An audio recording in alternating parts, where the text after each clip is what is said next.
Clara, qui ensuite a tenté sa chance à Paris, échec commercial en tout cas, artistique, chacun en jugera, mais en tout cas un début de carrière à Paris qui l'a profondément marqué parce qu'elle avait de grandes aspirations artistiques. On va dire que sur son premier album, en tout cas, son premier single, ça n'a pas eu le succès souhaité. Gros succès en revanche à partir de la fin des années 80, l'album Shady Benton, et une carrière qui s'est déroulée ensuite jusqu'en 2023 avec quasiment un album par an, parfois même un triple album, et donc son qui a ses danses d'un artiste extrêmement prolifique. Grand nom de la chanson française, de la pop française, du rock français, je ne sais pas ce qu'il faut dire, et c'est une question que je vais poser à toi Yann, parce que je sais que tu as depuis beaucoup de recul sur l'œuvre de ton père, et tu en arrives à la conclusion qu'en fait ton père était un bluesman, en fait, c'est tout ton père. Oui, je pense que mon père était un bluesman, qu'il a inventé un blues qui est purement français, qui n'est pas un blues importé, mais qui est un blues qui a ses propres racines. Parce que pour faire le blues, il faut trouver ses racines. Et lui, il a mis en exergue ses racines. Il a toujours refusé de faire d'aller sur Paris, de s'installer à Paris comme la plupart des artistes.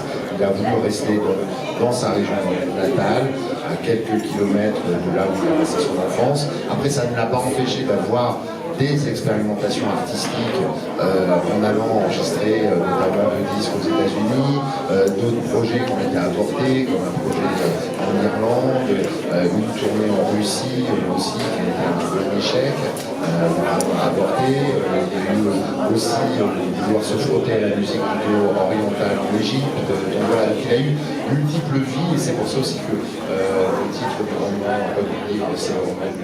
Donc oui, pour moi, effectivement, je pense qu'il a véritablement créé un blues, qu'il a créé un style musical qui lui est propre, un style Jean-Louis Murat, avec un blues à la française, et des textes.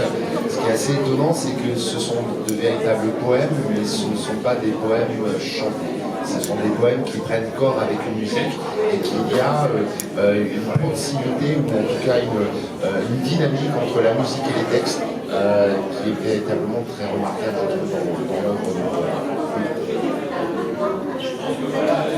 On va vous laisser avec les musiciens tout de suite. Le premier morceau s'appelle Over and Over, et comme son titre ne le dit pas, Jean-Louis Murat écrit essentiellement en français.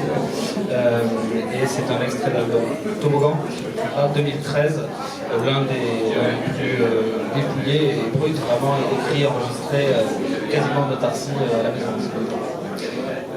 À vous, merci.